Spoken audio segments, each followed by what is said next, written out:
অমনি রেডি হইব। জি স্যার, সালাম। স্যার স্যার স্যার স্যার বল। ওখানে তো একটা লাশ পড়ে আছে স্যার। জানি, স্কুল মাঠের দখল নেয়া দুই দলের সংঘর্ষ হয়েছে, একটা ছেলে খুন হয়েছে। স্যার এর একটু দম আছে, আমি দেখেছি। ওর একটু আমি বাঁচান স্যার। তো কারা খুন করলো?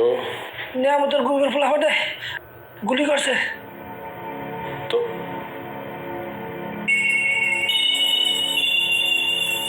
তোর পায়ের অবস্থা তো ভালো না,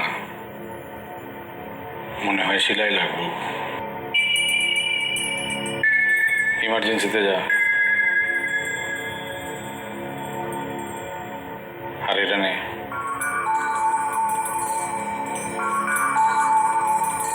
ইমার্জেন্সিতে যা, আর এই লাশ নিয়ে কোনো কথা কবি না। যদি কস